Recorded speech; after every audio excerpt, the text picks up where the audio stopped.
Olá, colegas da odontologia, tudo bem? E agora mais um episódio especialíssimo que vamos falar sobre profissões afins da odontologia.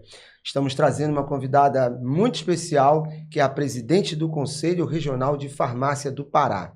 Olha, nós temos feito tantos informativos com o Odontocast, informativos esses trazendo pessoas, trazendo autoridades institucionais para que possam passar a vocês todas as informações pertinentes à odontologia.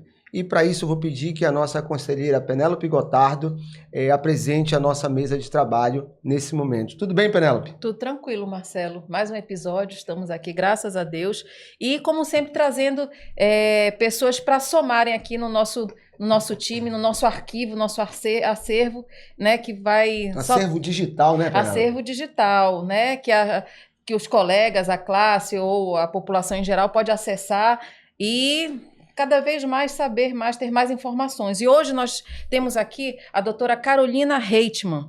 Ela é farmacêutica, né, como você falou, presidente do Conselho Regional de Farmácia do Estado do Pará. Ela tem mestrado e doutorado em farmácia, professora da Universidade Federal do Pará, coordenadora também do programa de pós-graduação de mestrado também da UFPA, é vice-presidente da Sociedade Brasileira de Farmácia Clínica Regional Pará, membro também da Comissão de Ensino do Conselho Federal de Farmácia e presidente do Conselho Regional de Farmácia. Ah, e mais um adendo aqui, presidente da Associação de Mulheres Farmacêuticas do Estado do Pará, ou seja, uma força aqui feminina, né, da farmácia aqui conosco. Isso, e além dela tem também conosco o conselheiro Renato Neri, que está conosco sempre nos podcasts também e nas atividades do Conselho. O bate-papo vai ser bom. Vai ser muito bom. Doutora Carolina, seja muito bem-vinda, obrigado por aceitar o convite do Conselho Regional de Odontologia do Pará para participar do Odontocast, o podcast inteligente do Conselho Regional de Odontologia do Pará.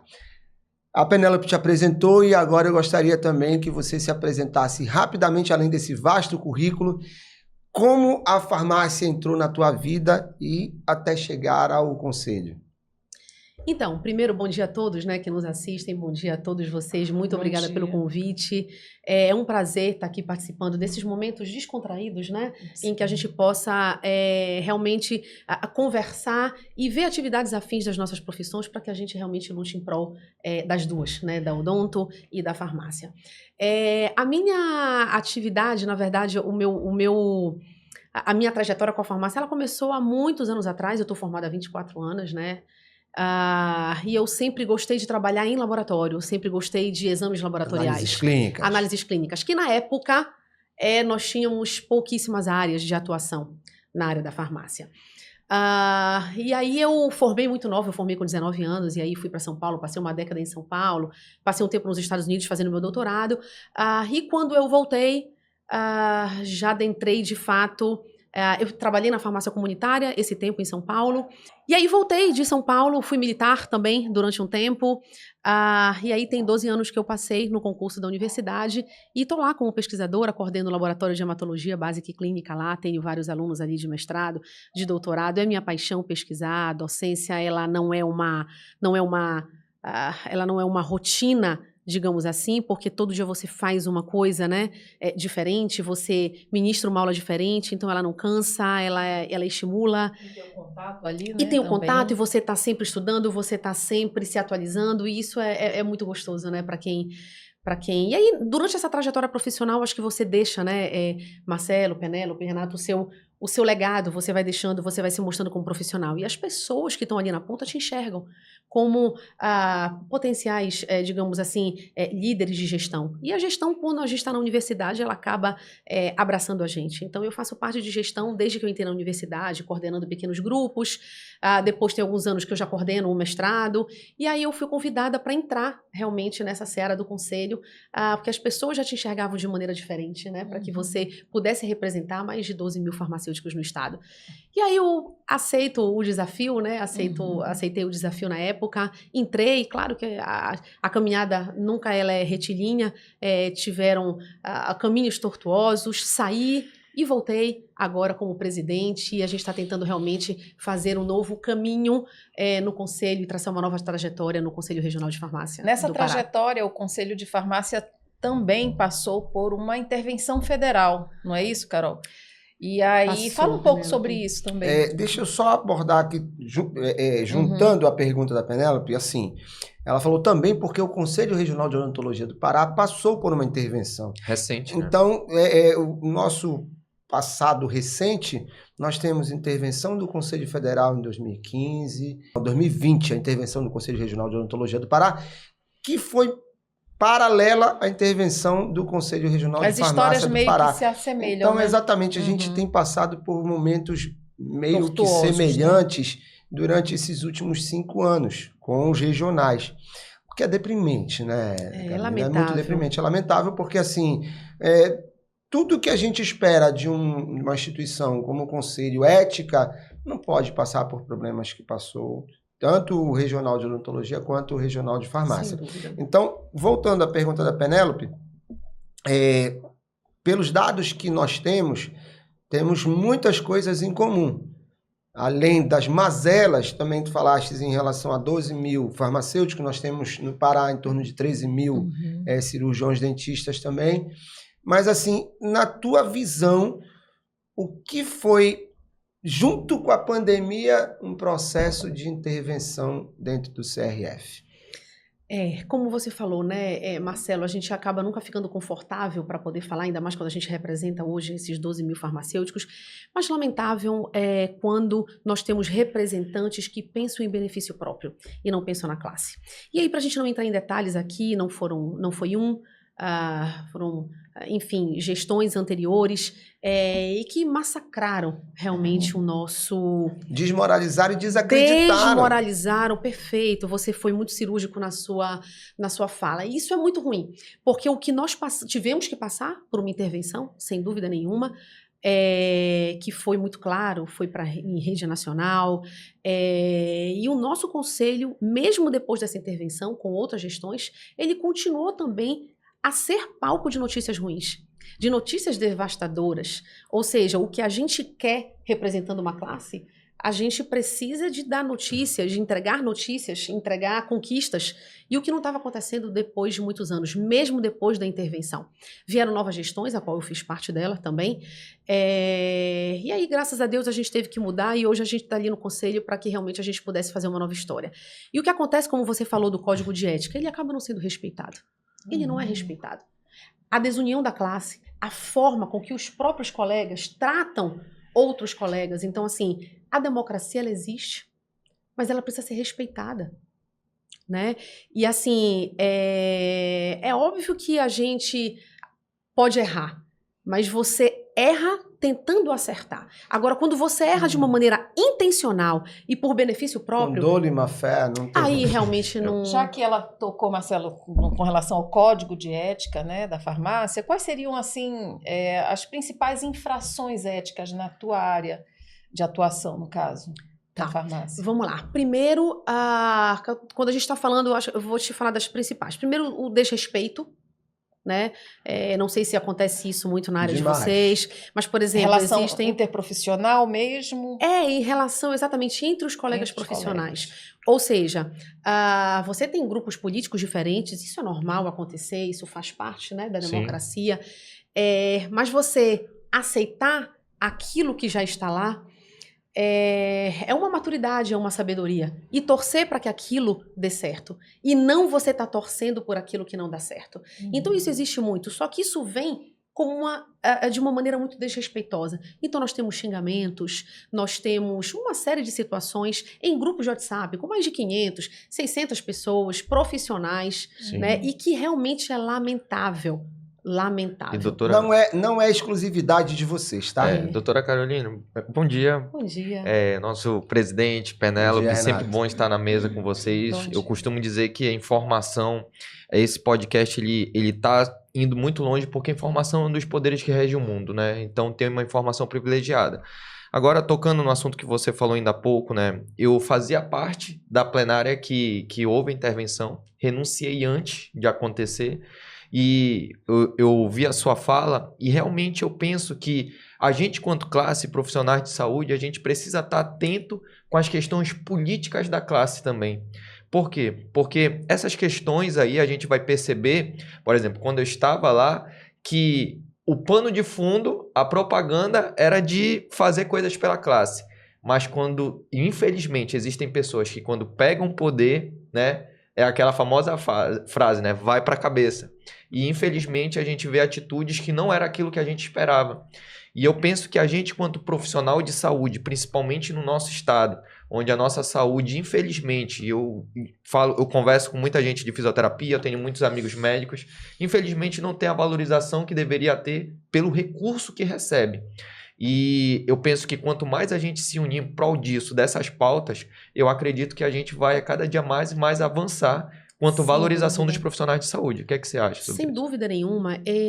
Eu tive a oportunidade, eu fui vice-presidente, né? Então, mais uma coisa em comum, então, que a gente tem, eu também passei por essa situação, renunciei, não tive nenhum receio ou medo de renunciar. Pelo contrário, não pensei 2 vezes, porque eu tinha 2 opções.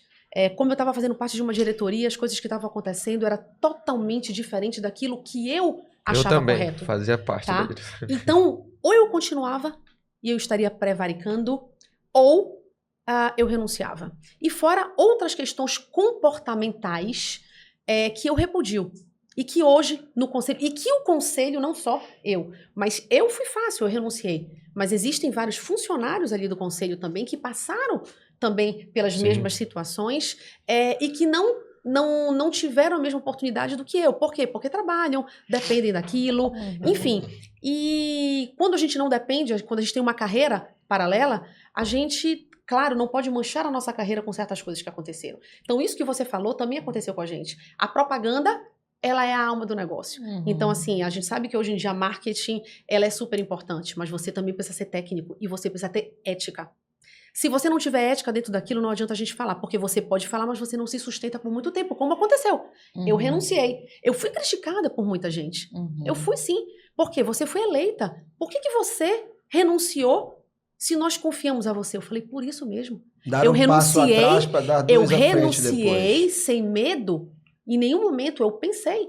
Eu falei, eu vou renunciar. Não tive medo e sustento. E faria a mesma coisa.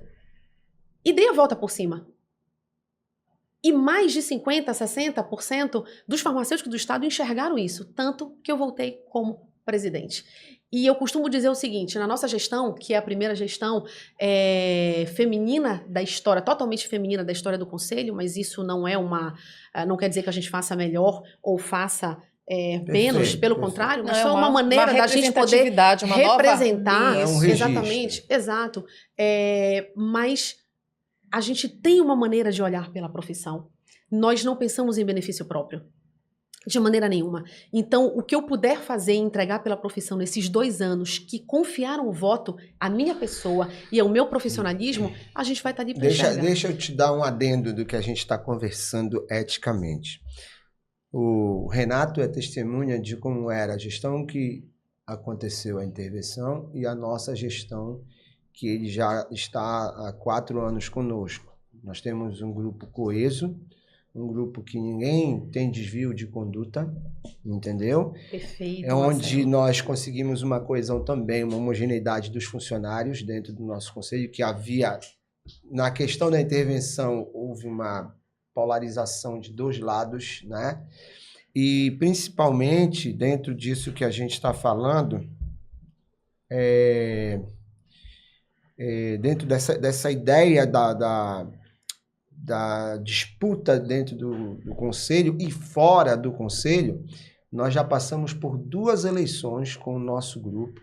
Eleições essas que foram eleições que nós fomos muito agredidos e ainda assim mantivemos a ética em 2 campanhas limpas, onde nós não fizemos nada que pudesse ir de encontro à proposta desse grupo, que é simplesmente de deixar o conselho todo legítimo, todo regular, todo moralizado. Perfeito. Que foi o que a gente tem feito, que é o que a gente tem feito e tem conseguido. A mudança de comportamento hoje da sociedade, da classe odontológica, ao enxergar um conselho de odontologia diferente, já começou a aparecer.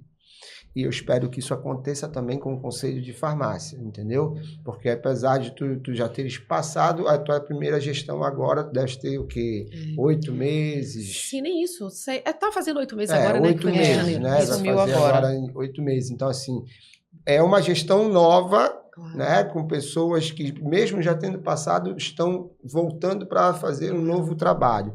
E que tenha moralidade dentro desse trabalho, que é o que a gente tem buscado também dentro da odontologia. Basta ser honesto. Perfeito. Marcelo, eu vou pegar um pouquinho da tua fala, porque eu acho importantíssimo.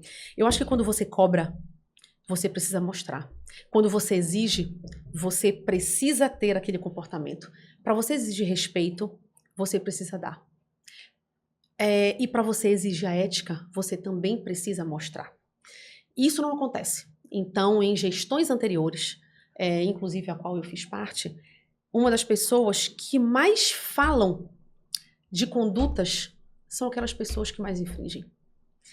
E eu vou te dizer uma coisa, durante a minha trajetória, e quem me conhece sabe, e nós somos exemplos para os nossos filhos. Sim. Nós temos famílias, né? Eu tenho um marido, eu tenho filhos que me têm como exemplo. Então, o que eu puder fazer para mostrar uma trajetória íntegra e voltada no respeito, eu farei. E se eu tiver que renunciar, não nesse caso, porque hoje eu sou presidente, mas em busca, ou seja, que eu seja contra alguma coisa que está acontecendo, eu faria e farei isso 1000 vezes.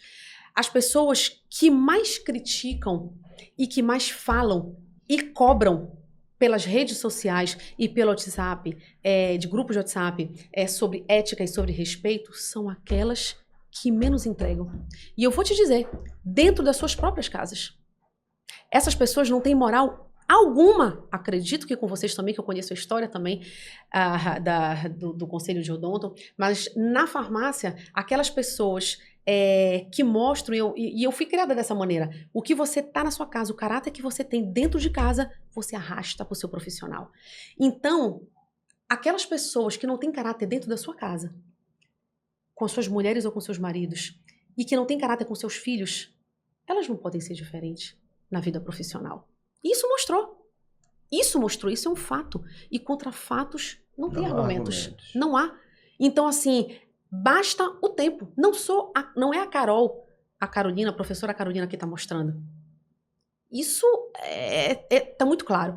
Então, as coisas elas vão aparecendo com o tempo. Então, você ter uma fala maravilhosa, ela só se sustenta quando é verdade.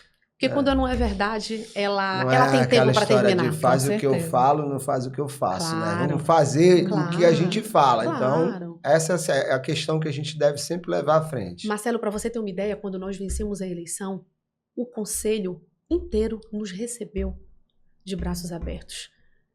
Com bolo. Quando eu falo bolo, não é o ato de você estar comendo, mas é a forma de carinho que foi demonstrada pelos funcionários. Ou seja, eles gritavam ali dentro, por dentro de cada um deles, sofriam com algumas situações por falta de respeito ali dentro e que muitas vezes não foi levado para frente, por quê? Com medo. Me lembra, tu estás falando, quando nós entramos no conselho, funcionários choravam. O nosso também. O ambiente, foi um pedido de socorro. O ambiente, ele vai direcionar muito em relação ao trabalho, à harmonia. Poxa, os funcionários passam ali uma boa parte da vida, né? Ali. Então, se o ambiente é pesado, se é um ambiente de briga, se é um ambiente de divisão, fica complicado você produzir aquilo que você poderia produzir num ambiente mais leve. Sem dúvida. E a gente percebeu muito isso. Verdade. Agora a gente vai partir para uma outra seara. Eu vou te fazer uma perguntinha básica. A odontologia tem 24 especialidades. A farmácia tem quantas hoje? Eu vou te dizer nas nossas áreas de atuações. Nós temos mais de 140 áreas de atuações, Marcelo. Tá. Mas que especialidades não são especialidades. Registradas Vocês no Conselho Federal. Porque bioquímica é uma especialidade. Isso, nós temos em torno de linhas de atuação. Nós temos várias especialidades. Porque quando eu falo em áreas de atuação, eu também estou falando de especialidade. Por exemplo, a tricologia, você tem especializações, né? Você tem... então, o nosso curso, ele é totalmente completo e enorme. Mas então, agora eu quero... Nós temos as linhas de atuação e temos áreas de atuação no nosso regimento. E todas elas podem estar voltadas para as especialidades. Pois é, mas é isso que eu quero saber. O CFO é quem cria e legitima as especialidades. O CFF... CFF é o que cria e que nos apropria por meio de resoluções específicas dessas áreas. Sim, mas as resoluções seriam um complemento por causa do código de ética, de atualização e tudo. Mas assim, vocês não têm um número de especialidades definido? Nós temos em torno de especialidades não. Mas nós temos, por exemplo, em torno de 12 linhas de atuação. Que seriam... similares às especialidades. Exato, às especialidades. E nós temos áreas de atuações que também são relacionadas. Então, me explica essas 12 que tu estás falando e quais são. Tá. Nós temos várias. Eu vou te falar as principais. Rapidamente. Então, nós temos a parte laboratorial, nós temos a parte de indústria, nós temos a parte de alimentos. Então, nós temos várias, né? E dentro delas, hoje em dia, por exemplo, nós temos uma especialidade que mudou, acredito que com vocês também, que mudou a seara do nosso curso e que está sendo muito evidente, que é a atuação na estética. Que é uma especialidade. Mas para vocês, aí eu vou só fazer um esclarecimento para a farmácia e para muitos de odonto. Quando foi criada a especialidade de harmonização orofacial pelo CFO, a harmonização facial abrangeu várias áreas, mas a orofacial é só da odontologia. Exato. Então, isso aí é uma coisa que deve ficar bem explícita. Claro. Nós estamos tendo problemas seríssimos em relação a isso, entendeu? A ética em relação a profissionais fazendo o que não devem fazer. Isso. Então, a questão da harmonização orofacial, ela é só da odonto. As outras áreas já entram aí com a harmonização facial. Isso. Por que eu estou te fazendo essa pergunta? Porque dentro desse processo todo de especializações do CFO, hoje quem tem mais dado problema é a ROF, né? Mas vocês levam uma grande vantagem em relação à odontologia. O apoio da indústria farmacêutica. Que nós não temos esse apoio da indústria farmacêutica. Apesar de sermos prescritores, né? E prescritores de muitos fármacos. Isso. Né? Mas nós não temos o apoio como vocês têm. Então, dentro desse processo, é a primeira grande vantagem que eu acho da farmácia em relação ao odonto. E a segunda, vocês hoje integram uma equipe de saúde hospitalar. Obrigatoriamente o gestor público e privado ele tem que trazer vocês para dentro dos hospitais. Coisa que a odontologia, mesmo com a criação da odontologia hospitalar, nós não conseguimos ainda que tá nessa luta, essa obrigatoriedade, públicos né? e privados nos levem para dentro dos hospitais para integrar a equipe de saúde, sabendo da importância da odontologia na UTI, neonatal, na questão dos hospitais, do ambulatório. E assim, vocês como conseguiram essa penetração? Porque também a medicina ela sempre procurou fechar o circuito em relação a ela, mas hoje as outras profissões entraram, profissões de saúde. Exato. Vamos lá. O nosso curso, como eu falei, é um curso totalmente complexo e ele é completo. Por quê? A gente previne, a gente cuida e a gente acompanha. A gente acaba não diagnosticando, claro, né? Então, a gente deixa isso para os médicos que fazem isso, claro, com muita maestria. Mas o que acontece muito... Eu vou fazer um adendo porque é preciso, eu tenho que entrar. Os médicos fazem com maestria na área deles, a odontologia tem que fazer na área dela. Claro. Mas isso aí não é cultura geral da nossa área de saúde. Perfeito. Onde eu quero chegar? Nós precisamos, claro, de representantes políticos para que a gente também tenha essa entrada no Sistema Único de Saúde. Tem coisa que é só representação política. Não tem como não ter. Então, a daí eu falo... tem que acontecer. Também. E daí eu falo da importância da união entre as autarquias. Porque o médico, ele é o médico. Qual é a diferença do médico para vocês e para gente?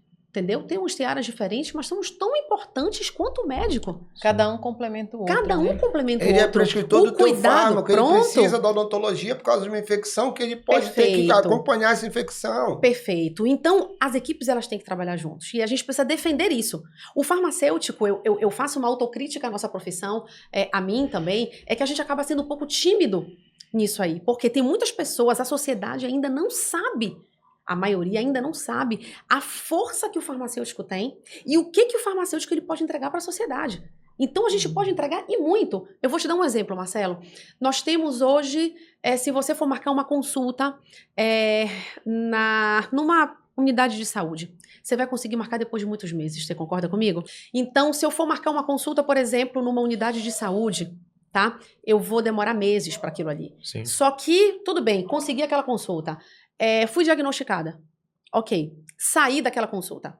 E eu tô tendo, não vamos entrar em detalhes, algum problema relacionado àquele medicamento. Ou ele não está sendo efetivo, ou ele não está sendo seguro, enfim. E eu tenho que voltar com o médico. Para que eu vou voltar com o médico se o próprio farmacêutico ele pode resolver esse problema?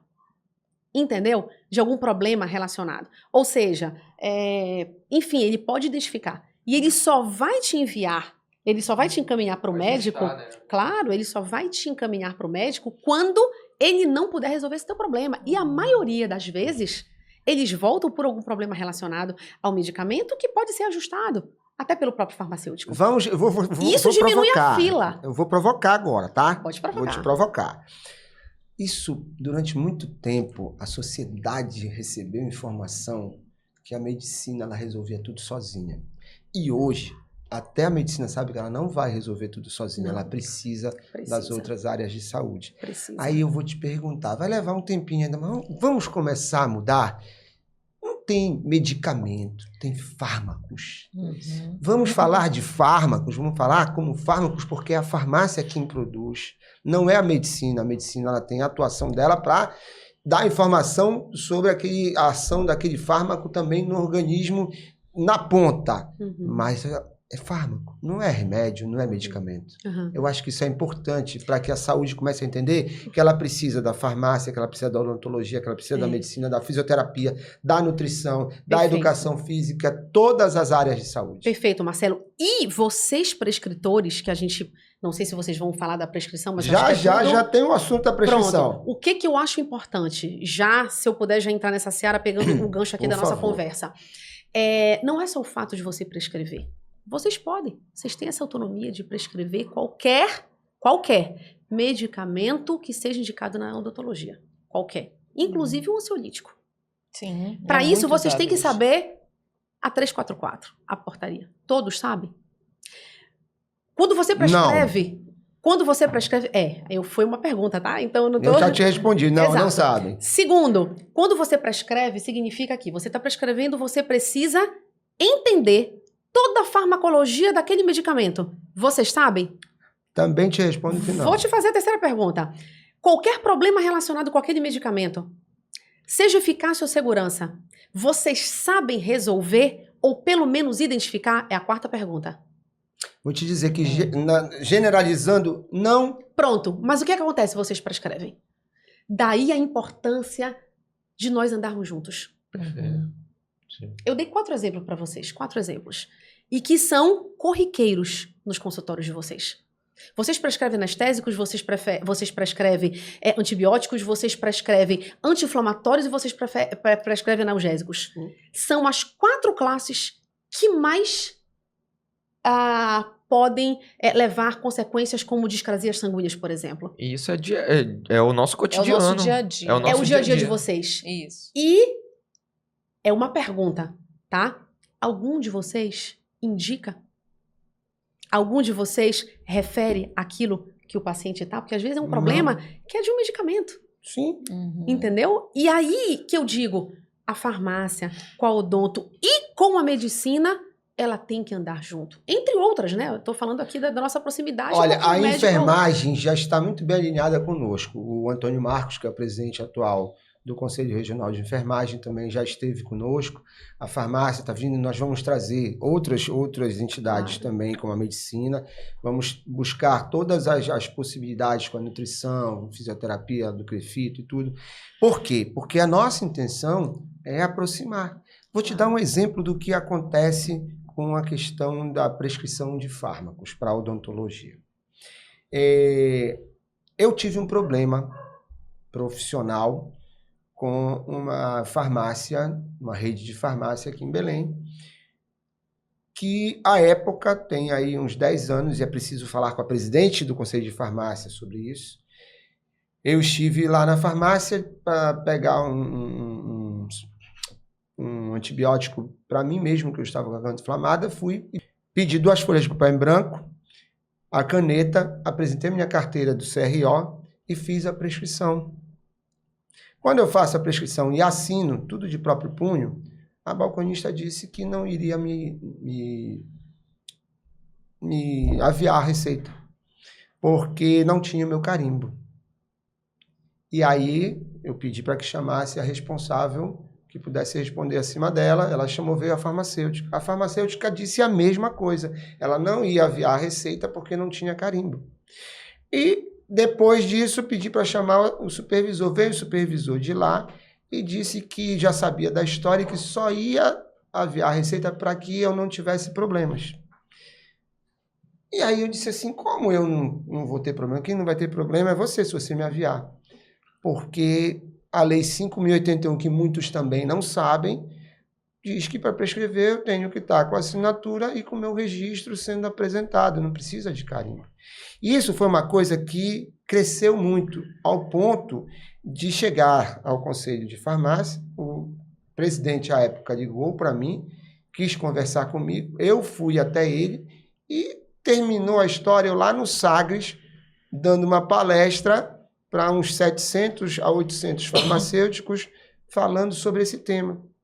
E hoje eu quero ouvir da atual presidente do Conselho Regional de Farmácia se isso permanece.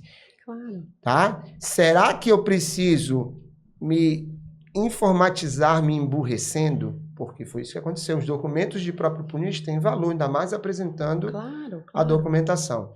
Qual é a tua posição em relação a isso? Tá. Não é a posição da Carolina, é a posição do Conselho correta, atual. Né? Correta, que é do Conselho e das nossas resoluções, enfim. O que você precisa ter numa receita? Vamos lá. Nome. Por que tem o carimbo? Registro. O carimbo é apenas para o quê? Facilitar uma identificação que deve ser legível. Ponto. E por que muitas vezes tem que ter o carimbo? Porque as pessoas rubricam. As pessoas não colocam o CRM, ou o CRO, ou o CRF, é aquela enfim. velha história da letra de médico. Não existe letra de médico. Exato, não existe. Então, entendeu? o que você... Inclusive, é crime. Está no Código de Ética Médico. E nós, farmacêuticos, não somos obrigados a dispensar nenhum tipo de medicamento se paira a dúvida ali naquela prescrição. Perfeito. Tá? Não está no Código de Ética. O que muitos pacientes, a maioria não sabe. Então a corda acaba quebrando pro lado do farmacêutico. Você não quer me dispensar? Não é que eu quero. Volte ali com o prescritor, que na maioria das vezes é o médico, né? Pela grande quantidade ali das prescrições. E você pergunte para ele, porque eu não sou obrigada a decifrar. Porque se eu dispensar um medicamento errado, ele vai ter suas consequências. Lógico, só que à época, quando eu fiz isso, eu escrevi em letra de forma o meu nome. Legível. E assinei o meu nome e apresentei a minha carteira do Então conselho. não existe isso. Então o carimbo, ele é apenas para se tornar legível aquilo que você pode muito bem fazer. Olha, esse esclarecimento é ótimo. E prestem atenção, todos vocês que estão ouvindo e vendo o que nós estamos falando. A legitimidade de uma receita, ela tem que ser por ela ser legível. Claro. E isso não é obrigatoriedade nenhuma de ter que ser com um carimbo. Isso é o posicionamento do Conselho Regional de Odontologia do Pará e do Conselho Regional de Farmácia do Pará. Perfeito. Por quê? Porque, inclusive, dentro disso, eu vou bater sempre no que é correto, tá, Carol? Não é o que é correto para mim. Exato. Porque o ato médico quis até impedir da odontologia receitar. Imagina. Nós não perdemos essa condição, esse direito, por causa da 5.081. Claro. Que muitos dentistas não sabem, não conhecem, porque não conhecem legislação.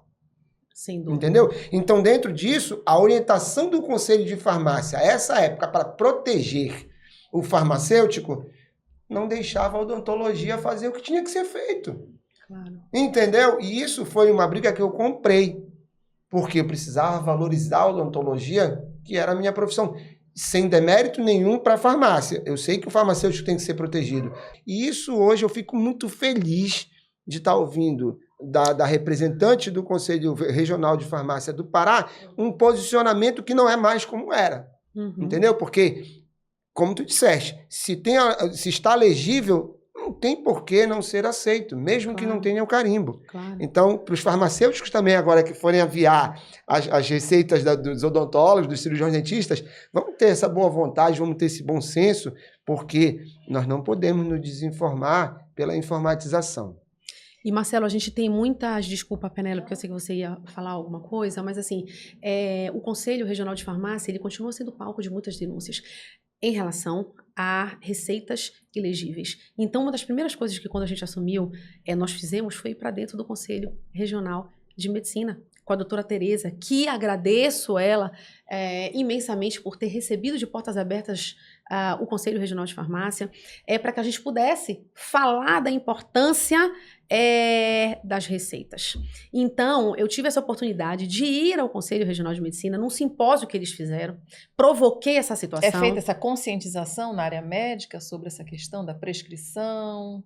Então, aí você me pegou. Aí é com eles, eu não sei te dizer. Eu sei que eu levei a importância essa necessidade, deles, exatamente, né? Deles fazer essa conscientização. Né? Exatamente. E muitos não seguem, né? E eu levei exemplos de receitas, eu coloquei lá na minha aula, exemplos de receitas que nem eles no momento souberam decifrar.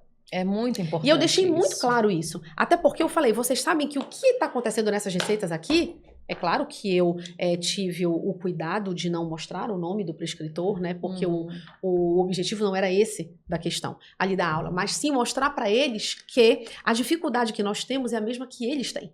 Também, que nem eles, às vezes, conseguem decifrar. Que dirá o paciente, né? Exatamente. Só que o paciente não sabe. O paciente não sabe. Ele acha que o farmacêutico ele tem a obrigação de ler aquela receita, de decifrar. E que muitas vezes a gente não consegue. E isso está muito claro no Código de Ética. Quer ver outra coisa? O médico, para ele prescrever ali no Sistema Único de Saúde, ele precisa utilizar as DCBs, que é a Denominação Comum Brasileira. Ele tem que prescrever pelo nome do genérico, porque ele precisa, dar a oportunidade desse paciente ter a escolha, por exemplo, de um medicamento mais em conta. E tem muitos que não fazem isso. Então, eles são obrigados, médicos do SUS, eles são obrigados a prescrever pelas DCBs, o que não acontece. Aí, o que acontece? Uma pessoa, um paciente, ele muitas vezes acaba não encontrando esse medicamento ali no SUS, porque não está pela DCB, é pela marca do medicamento. Ele vai numa farmácia comercial comprar e muitas vezes ele não tem condição. Exato. Ele Acontece não tem condição. muito do profissional, né? Não vamos generalizar, mas a grande maioria faz isso, né? E acaba aí, direcionando o paciente a uma marca comercial, exato, né? Há essa diferença, doutora Carol? Nunca. O genérico... Acho que é uma informação super importante. O genérico, ele é o mesmo, eu estou falando em genérico. Nós temos a lei dos genéricos que fez, eu dei uma entrevista na CBN também, agradeço a CBN que chamou o Conselho Regional de Farmácia por estarmos presentes ali quando foi comemorado os 20 anos do genérico. Então, o que acontece? É óbvio que para o medicamento ele ir para o mercado, ele tem mais de 20 anos de estudo. Desculpa, para quem vai para o mercado? O que é que vai para o mercado? O medicamento, quando ele vai para a farmácia. Não, como foi que a gente combinou aqui? A do fármaco. Não, tudo bem, mas não tem um medicamento também não está errado, tá? Não, eu sei, só para a gente descontrair um pouquinho. Tudo bem. Então, quando o medicamento ele vai para o mercado de trabalho, ele tem, porque o fármaco, na verdade, ele é a substância. Sim. Então, o medicamento, ele tem o fármaco e tem outras coisas nele. Então, quando ele vai para o mercado... Já é o produto final, Ele é um produto final, então ele não é só o fármaco que faz parte dali. Então, aquele que eu comercializo, ele não vai ser o fármaco, ele vai ser o medicamento. Então, por isso que eu tô falando sempre medicamento. Então, o que acontece? Quando o medicamento ele vai para o mercado, é claro que ele está patenteado. Sim. E foi investido, e muitos milhões para que ele pudesse ir ali nas pesquisas. Ok.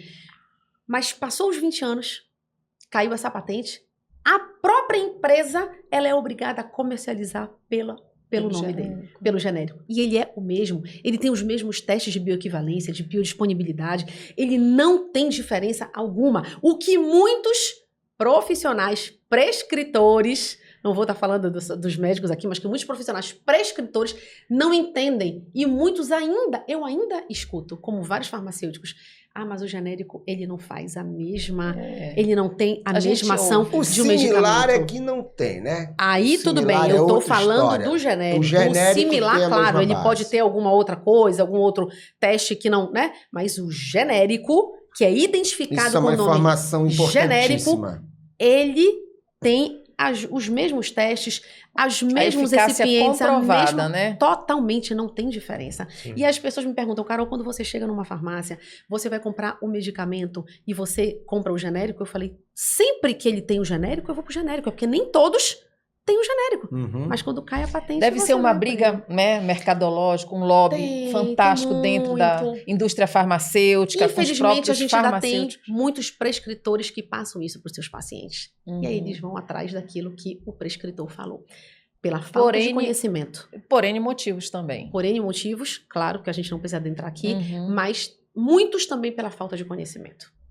Tá. Sim. E por falar em conhecimento, Marcelo, vamos falar um pouquinho sobre educação em farmácia? Vamos lá. Né? Ela, como trabalha no magistério, na docência, isso. Né? Ela tem mais propriedade até para falar do que nós. Então, por favor. Estamos assim às vésperas da prova de proficiência do nosso Conselho Federal, né? E vamos conversar um pouquinho sobre esse tema, sobre prova de proficiência. Qual é a sua opinião sobre isso? Então, vamos lá. Isso é uma discussão que eu acho que se deixasse a gente aqui, né? Nós educadores, quando entra nesse tema, se a gente pudesse falar, a gente ficaria, sem dúvida nenhuma, o dia inteiro debatendo sobre isso. Deixa eu só pegar um adendo para explicar. A prova de proficiência da odontologia será agora dia 20 de outubro de 2024. Já vem de um projeto piloto de novembro de 2022 pelo Conselho Regional de Odontologia do Paraná. E o Conselho Federal fez essa análise técnica, fez esse estudo e vai promover essa prova agora para todos os cirurgiões dentistas que estão se formando no Brasil inteiro. Dentro de uma proposta de que ela não é obrigatória, mas ela está facultativa porque ainda estão fazendo um projeto de lei também que pode tornar ou não obrigatória essa prova. Então, assim como tem na Ordem dos Advogados do Brasil, a odontologia está sentindo a necessidade de fazer esta prova por conta das quase 600 faculdades que funcionam no nosso país. Só no estado do Pará são 19. E, principalmente, hoje nós somos aproximadamente 400 mil cirurgiões dentistas espalhados pelo Brasil inteiro. Então, como já tem na ordem, a odontologia está fazendo, eu vou melhorar ainda, aperfeiçoar essa pergunta da Penélope, no sentido de a farmácia já pensou numa prova de proficiência, porque pelo que consta, e tu me falaste há pouco, são também 220 mil aproximadamente no Brasil inteiro, né? São só no Pará 12 mil farmacêuticos, não é isso? Exato. Faculdades são... Em torno de 21 mais ou menos. 21 faculdades no Pará. E vocês já vislumbraram também alguma coisa em relação à prova de proficiência? Eu precisava explicar tudo isso, tá? Claro, perfeito. Até porque, como é um programa informativo, várias pessoas que vão estar assistindo, elas vão estar entendendo o que significa essa prova de proficiência. E que já tem, né, em outros cursos como o direito, como a gente conversou aqui antes, né, da gente entrar aqui na gravação. O que acontece? Marcelo, eu sou totalmente favorável a essa prova de proficiência. Sim, já foi palco de discussão do nosso conselho, em plenária do nosso Conselho Federal de Farmácia. E claro, tem seus prós e seus contras, mas ela tem muito mais prós. É claro que hoje, e eu acredito que a de vocês, também não, você me corrige se você estiver errada, que eu acho que vocês colocaram isso pelo que eu li, mas não é uma obrigatoriedade para o exercício profissional. Não. E a farmácia a gente pensa assim também. E aí eu vou te colocar eu sou de uma comissão de ensino também do nosso Conselho Federal de Farmácia, então mensalmente a gente vai a Brasília para poder debater sobre as resoluções, para poder atualizar as resoluções e também fomentá-las. Mas o que acontece? A minha visão como profissional e como educadora, né, mais de uma década, a educação no Brasil, a minha visão, tá, Marcelo, Penélope e Renato, ela vem se perdendo ao longo dos anos. São N motivos. Então, quando eu falo que ela vem se perdendo, é pelo número de faculdades que são abertas, sem filtros necessários para que isso aconteça, tá? Muitas vezes os próprios gestores dessas faculdades, elas estão numa questão de mercado, aquilo que a gente conversou, ou seja, eu quero abrir e eu quero ganhar dinheiro e eu começo com uma qualidade mostrada inicialmente para o Ministério da Educação, o que não se perpetua durante os outros anos. E isso tem acontecido e muito. O MEC não tem feito o papel que ele deveria fazer no Brasil.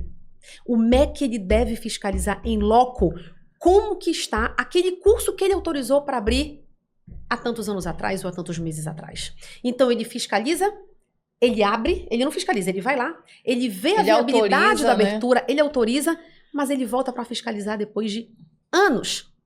E durante todos esses anos, tem centenas de profissionais que estão sendo formados. Centenas. Tanto de odonto, mas eu estou falando da farmácia, que eu falo com propriedade, tá? Então, o que acontece? A gente vai entrar aqui, Carol, você é a favor de EAD, você é contra EAD, porque a gente está falando de qualidade de ensino e a gente está falando de educação. Eu não vou dizer que eu sou contra o EAD, eu sou contra a má qualidade do ensino. E se a gente for colocar no papel, eu te falo com propriedade, existem faculdades presenciais que são piores do que faculdades EAD. Mas precisamos falar de farmácia e de odontologia. Para odontologia, o EAD... Perfeito. Para farmácia também não. Para farmácia, eu estou falando do teórico. Sim. Porque também nós somos totalmente contra o curso de farmácia EAD. Veja bem, eu estou falando duas coisas diferentes. Sim. Nós somos contra um curso de farmácia EAD porque o nosso curso é prático. Sim. Ele também é de manipulação. Ele precisa. Tudo. Mas existem aqueles cursos que, teoricamente, eles têm a teoria, a distância e tem a prática local. Me elucida aqui. Vocês já têm a aprovação de EAD no curso de vocês? Infelizmente temos. Ok. Quantas horas? Ai, aí tu me pegaste agora. Mas eles seguem as diretrizes que... Não existe uma diretriz nacional de presencial e de curso EAD. No caso Você tem que seguir aquela diretriz. Sim. O que muda é apenas a modalidade de ensino. Sim. O que acontece? Eles foram suspensos agora, né? Graças a Deus. Que não podem ser abertos novos cursos. Nem novas vagas nos cursos. Nem novas vagas. Mas quantos já foram formados? E aí, eu pego sempre mais embaixo. Eu não gosto de chegar e ficar criticando só apenas uma modalidade de ensino, tá? Porque, por exemplo, eu já ministrei aulas em congressos internacionais e cursos em congressos internacionais com muito cuidado, com muita categoria, com muita propriedade, que muitas vezes é muito melhor. Porque você tem metodologias de ensino também. O que eu tô falando é que eu também critico as faculdades presenciais que o ensino estão muito aquém do que deveria estar. Concordo, então, não acho que a gente precisa colocar apenas o EAD. Então, voltando à tua pergunta, eu só iniciei aqui para voltar àquilo que eu acho interessante falar, que foi a tua pergunta mais objetivamente, que foi da proficiência. Por que é importante e por que eu, Carolina, sou de acordo com ele? Nós precisamos ter um instrumento de provocação para o Ministério da Educação. Eu não tenho poder de polícia, eu, quanto conselho, representante de conselho, eu não tenho poder de polícia para dizer esse curso está péssimo. Eu não posso fazer isso. Não pode fechar, né? Não posso fechar, eu não tenho poder de polícia para fiscalizar. Não tenho. Mas o que eu posso fazer? Eu posso ter instrumentos para que eu possa provocar o Ministério da Educação. Mas essa é a ideia. E como é que eu faço esse instrumento? O nosso Conselho Federal, agradeço aqui, inclusive, o Dr. Walter Jorge João. Um grande abraço para o Walter também. Pronto. A minha esposa é farmacêutica e eu tive a oportunidade de conhecê-lo também. Pronto, o Dr. Walter é um defensor da nossa categoria, sempre achando que o farmacêutico ele pode fazer muito mais do que ele já faz. Não é à toa que quando eu me formei há 24 anos atrás, nós tínhamos 3 áreas de atuação, hoje nós temos mais de 140 áreas de atuação, tudo capitaneado com certeza por esse líder na nossa profissão. Não à toa ele é o presidente do Conselho Federal de Farmácia há muitos anos. Muitos anos. Então, deixo aqui nossos agradecimentos em nome dos 12 mil farmacêuticos do nosso estado. Mas o que acontece? O Conselho Federal, como eu faço parte de uma comissão de ensino lá do Federal, uma das nossas preocupações era essa qualidade. E olha que eu faço parte da comissão de ensino que está relacionada com pós-graduações no país, e não a graduação. Mas nós temos uma comissão também que trata da graduação. Preocupada com a qualidade do ensino, nós conversamos muito, debatemos muito, e o Dr. Walter abraçou essa causa. E ele foi até o Ministério Público do Trabalho para poder dizer, olha, nós precisamos fazer alguma coisa. Se o MEC não nos escuta e eu não tenho poder de polícia, eu não tenho poder jurídico para poder fiscalizar, mas eu tenho que ter alguma coisa para que eu possa mostrar. E o que o Ministério Público do Trabalho, junto com o Conselho Federal, permitiu? Nós temos. Tá? Os conselhos, eles podem fiscalizar, eles abriram essa exceção para que o nosso Conselho de Farmácia, de todo o Brasil, todos os regionais, pudessem fiscalizar os estágios, que é o nosso gargalo. Que é onde, de fato, a gente fica imersa com a nossa profissão. Isso é uma sacada muito interessante. Tá? E aí, o que acontece? Com essa prerrogativa, os nossos conselhos, os nossos fiscais, estão indo até esses campos de estágio. Bem, então o que aconteceu? O nosso Conselho Federal, junto com o Ministério Público do Trabalho, provocou o Ministério Público do Trabalho e falou, olha, eu preciso fazer alguma coisa. Se o MEC não faz, eu tenho como fazer. Então o que aconteceu? Conseguimos essa liminar, digamos assim, para que a gente pudesse adentrar nos campos de estágio e fiscalizar. E os nossos fiscais estão preparados. Eles receberam um treinamento do Conselho Federal para isso, os fiscais de todos os conselhos regionais do Brasil. Recebemos um treinamento, eles receberam um treinamento para que eles possam, por meio de um questionário, fomentar como que está a situação daquele estágio. Aí tem vários, né? Não vou entrar em detalhes aqui, mas é longo, é um questionário bem subsidiado. Para quê? Para que a gente, depois de tudo isso, agora depois de quase um ano, o Conselho Federal de Farmácia está juntando todos esses relatórios que foram enviados para o Federal para fazer um relatório único, bem subsidiado, e aí sim, a gente vai estar instrumentalizado e vamos bater no MEC. Tá aí, você está falando em qualidade, mas agora eu estou te falando com propriedade. Tá aqui a qualidade do nosso ensino. Mas essa que é a questão da prova de proficiência do federal para que nós. É um outro instrumento. Entendeu? É um outro instrumento. Que a gente chegar e dizer assim, olha aqui a educação como tá, e agora? Exato. Então, a prova de proficiência, junto com esse relatório na nossa área, eles fecham. Infelizmente, olha só o que a gente está discutindo aqui, Marcelo, Penélope e Renato. A gente está preocupada com a educação no nosso país. Que, de fato, de 20 anos para cá, eu vou falar de 20 anos para cá, que é onde eu estou, de fato, atuando, ela se perdeu. Se perdeu, e eu vou te dizer uma coisa muito, muito clara. A maioria, a grande maioria esmagadora dos professores atesta que o aluno hoje da graduação sai mal formado. Exatamente. Perfeito. Não dá para ter um diagnóstico desse e a gente entender que está tudo normal, não entendeu? Não dá. Então, eu sou totalmente a favor dessa prova de proficiência. Desse momento da odontologia é uma virada de chave, sim. Acho que todas as profissões de saúde também já poderiam fazer isso, apesar de que isso não seria nem uma condição somente de conselho de classe, né? Mas te dizendo que dentro de todo o panorama que o MEC colocou para a sociedade, né, vem bater tudo na porta do conselho, tudo que é problema depois que o profissional se forma. Só para teres uma ideia, são em torno de 1.300 novos registros de cirurgiões dentistas no conselho de odonto. No conselho de farmácia. Em média também. Então, olha só, eu sempre digo esse dado. Nós vamos atingir nos próximos 10 anos a marca de profissionais inscritos que nós conseguimos nos últimos 60 anos. Pois é. Mas olha só, é um adendo aí, a gente falando, né, sobre essa questão da educação relacionado ao MEC.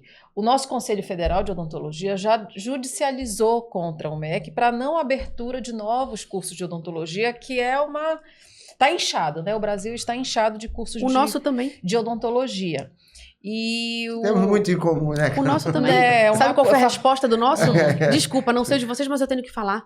Você precisa abrir, não são vocês que têm que dizer o que a gente tem que fazer ou não. É a mesma resposta. Então a gente observa que ocorrem muitas pressões, muitos lobbies aí, né? Que a gente não precisa entrar no mérito da questão, senão a gente não sai daqui hoje. E aí o conselho, nosso Conselho Federal, enfim, assim como outros conselhos, estão tentando essas medidas, né, essas ações para tentar balizar, né?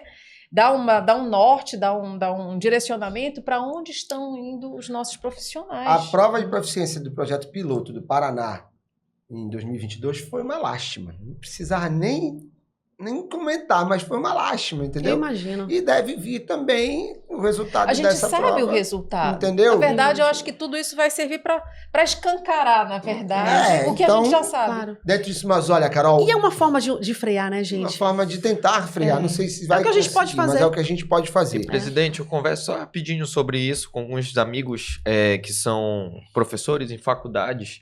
E a gente percebe que essa questão da educação, que nem você falou, né, nos últimos 20 anos, não vem só do superior, vem lá da base. Claro. Eu converso com eles e eles dizem que tem alunos que chegam para fazer o curso superior com problemas gravíssimos de português, de redação, de matemática, entendeu? De física, de química. Como é que passou até no vestibular, né? Pois é. Como é que entra na faculdade? Entendeu? E a gente pega e olha, quando a gente olha para o ensino médio aí fundamental, hoje, infelizmente, em vários locais do nosso Brasil, a gente vê assim, até sem a assiduidade, sem presença, passando, normal. Entendeu? Por quê? Porque tem que ter números, né? para poder justificar recursos para a educação, mesmo se esses números não forem de qualidade. Sem dúvida. Só de quantidade. Ou seja, esses filtros, né, não digo que acabaram, mas se alargaram. Mas olha, pessoal, a direção aqui, o meu ponto eletrônico está falando que o tempo realmente extrapolou.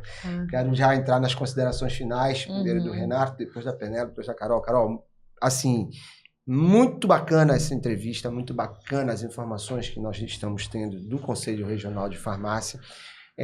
Quero te agradecer muito, mas tu vais fazer as tuas considerações finais já, não esquecendo de falar um pouco sobre o que a gente pode fazer. Vamos alinhar os conselhos de saúde para que nós possamos fazer algo em conjunto.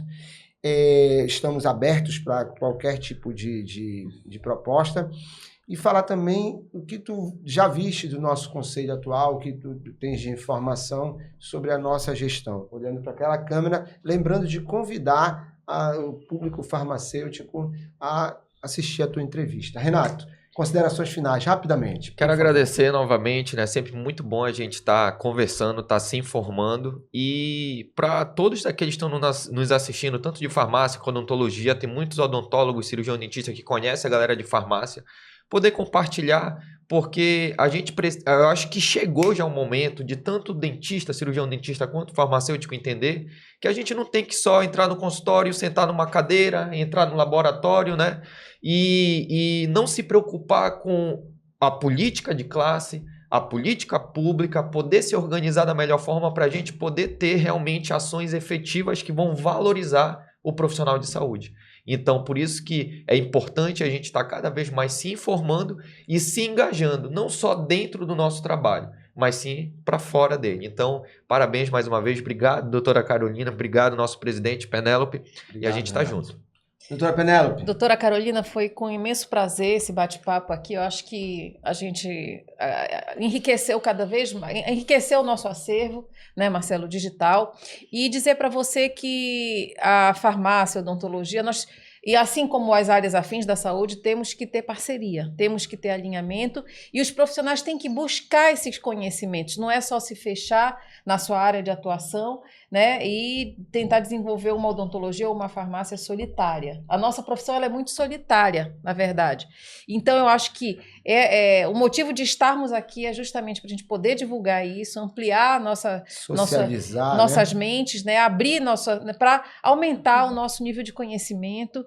E eu acho que o caminho é esse, é essa parceria entre os conselhos de saúde, né, das áreas afins, enfim, para que a gente consiga melhorar cada vez mais. Obrigado, Penélope. Doutora Carolina, por favor, suas considerações finais. Gente, primeiro, mais uma vez, muito obrigada, doutor Marcelo, né, o presidente ali do CRO, doutora Penélope, doutor Renato. O quanto nós iniciamos essa sexta-feira levando informação, acho que esses momentos eles são super importantes para que a gente, de fato, espalhe informações éticas, seguras e importantes para toda a nossa classe, tanto os odontólogos quanto os farmacêuticos. Então, muito obrigada pelo espaço. Contem com o Conselho Regional de Farmácia. Falo aqui, inclusive em nome da minha diretoria, doutora Georgette, vice-presidente, doutora Daniele, nossa diretora secretária, e doutora Brenda Batista, nossa diretora tesoureira. Somos abertas a qualquer forma de união, qualquer forma de parcerias, seja com sociedades, seja com associações, Ministério Público, conselhos regionais. Se vocês quiserem também, já deixamos muito claro aqui tudo aquilo que nós temos em comum, né, dos medicamentos, de prescrições, de problemas relacionados a eles prescritos por vocês. Estamos à disposição também, falo até em meu nome, Carolina, se vocês quiserem que a gente faça algum tipo de apresentação no Conselho Regional de vocês, contem conosco, o Conselho sempre está aberto para que a gente possa, de fato, fechar essas parcerias e para que, pensando no cuidado da nossa sociedade.